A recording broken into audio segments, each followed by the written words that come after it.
Ndabaramukije bene data mbifuriza amahoro y'umwami wacu Yesu Kristo kuko ari we soko y'amahoro. Nongeye gushima Imana rero kuko imbashishije kugira ngo tuganire ijambo ry'Imana ho gatoya. Pawulo yandikiye Abefeso arababwira ngo nimushakashaka uko mwamenya ibyo umwami ashima. Rero iyo tugize umugisha wo gusangira ibituma turushaho kumenya ibyo umwami ashima n'iby'icyubahiro n'iby'igiciro cyinshi, kandi si imbaraga zacu ahubwo ni ubuntu bw'Imana. Uwiteka nahabwa icyubahiro. Nshimye Imana rero kubw'uyu mwanya, kuba tugihumeka umwuka w'abazima, haba jyewe haba nawe ugiye kumva aya magambo. Izina ry'Uwiteka rirahabwa icyubahiro. Nubwo hariho byinshi bikomeye, hariho ibiruhanya byinshi, ariko Uwiteka Imana arahari. Hahirwa abamwiringira, kuko umuhanuzi yaravuze ngo ugushikamijeho umutima azaba amahoro masa, ngo kandi uzamurinda ngo kuko yakwiringiye. Ntako bisa rero kwiringira Uwiteka. Imana yacu ntihabwa icyubahiro. Muri uyu mwanya rero muto yo kuganira ijambo ry'Imana, reka dutangire dusenga twiragiza Imana kandi tuyinginga kugira ngo itubambire amahema, itugirire neza. Umuririmbyi wa 77 mu Gakiza yaririmbye aravuga ngo duhe umugisha mwami ngo tubashe kukumenya.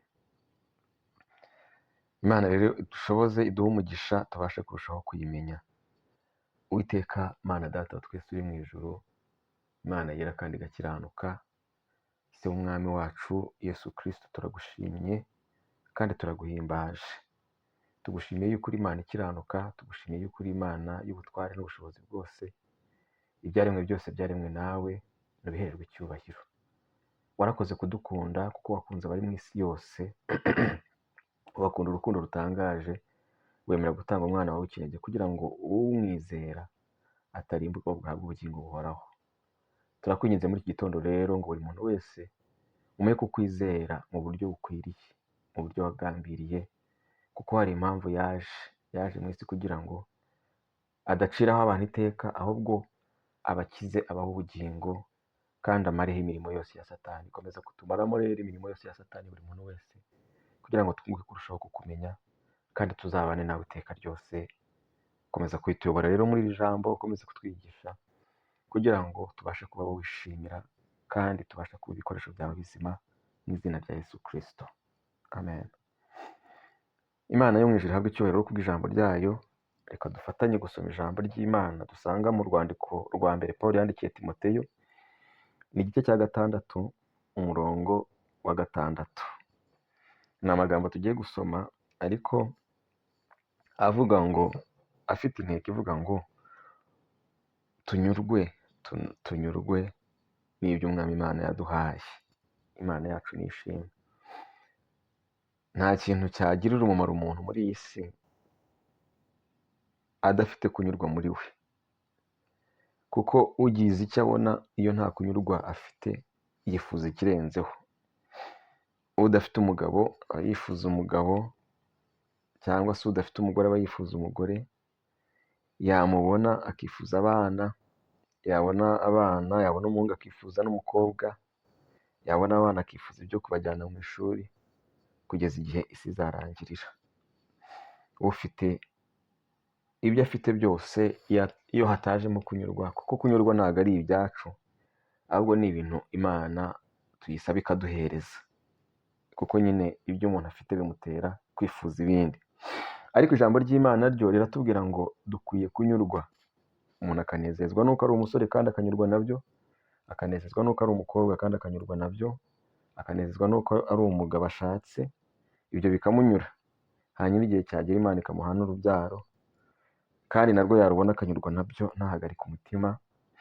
Kandi yaba afite icyo afite akanyurwa nabyo, kandi yaba nta n'icyo afite, mu gihe wenda adafite aho kuba, ariko akaba ariho bikaba anyuzwe nabyo, yubaha Imana. Imana nicyo itwifuzaho, nicyo idushakaho.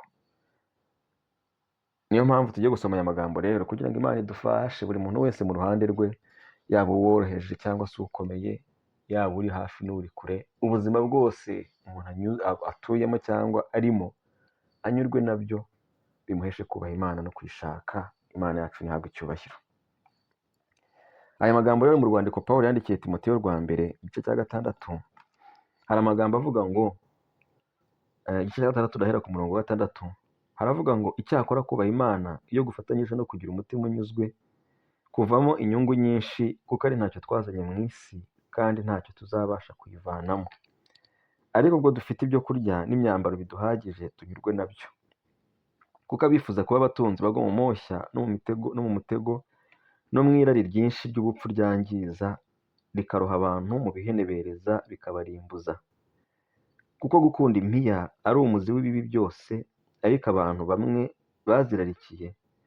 hariho abantu bamwe bazirarikiye barayoba bava mu byo kwizera bihandisha imibabaro myinshi. Ariko wehoho muntu w'Imana ujye uhunga ibyo, ahubwo ukurikize gukiranuka, kubaha Imana, kwizera, urukundo, kwihangana n'ubugwaneza. Ujye urwanya intambara nziza yo kwizera, usingire ubugingo buhoraho, ubwo wahamagariwe ukabwaturira kwatura kwiza imbere y'abahamya benshi. Amen. Imana idufashe cyane. Mwene data bakundwa rero, mwene data uri kumva aya magambo dufatanyije kuyumva, Pawulo yandikiye Timoteyo aramubwira ngo burya iyo kubaha Imana gufatanyije no kugira umutima unyuzwe ngo kuvamo inyungu nyinshi. Haleluya. Turasabwa kubaha Imana kuko ari byo bituma kugira umutima unyuzwe bituviramo inyungu nyinshi. Ikiduhesha kubaha Imana, ikiduhesha kunyurwa rero ni ukubaha Imana, kuko twizera neza yuko Imana izi ibidukwiriye byose.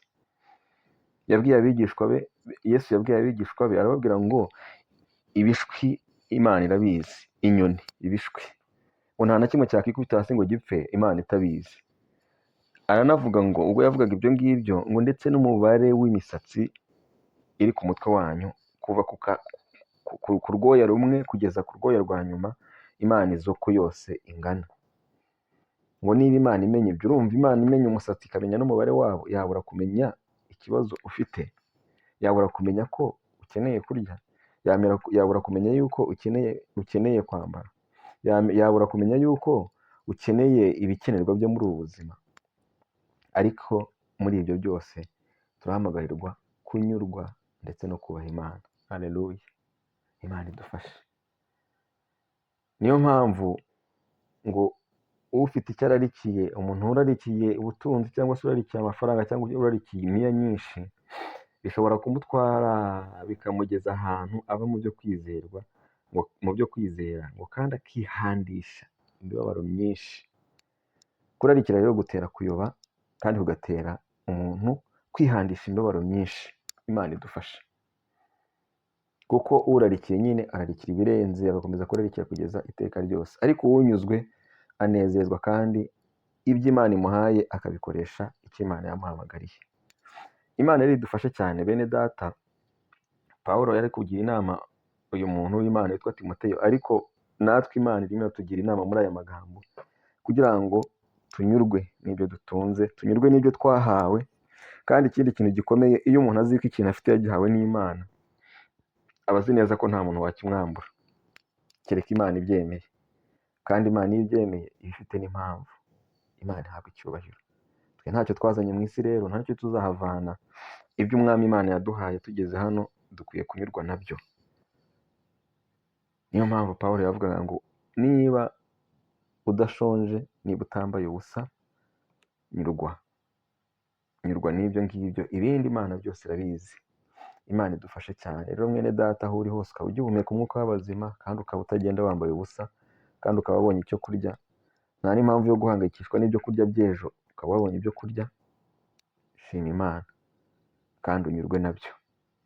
Imana idufashe cyane. Ariko kandi unashonje, hungira ku Mana, niwe mutabazi wacu. Ijambo ry'Imana rivuga ngo uyu Uwiteka apfumbatuye ikiganza cye, iby'isi byose bihazwa nuko kugira neza kw'Imana. Niyo rero ibasha kugaburira n'abashonje.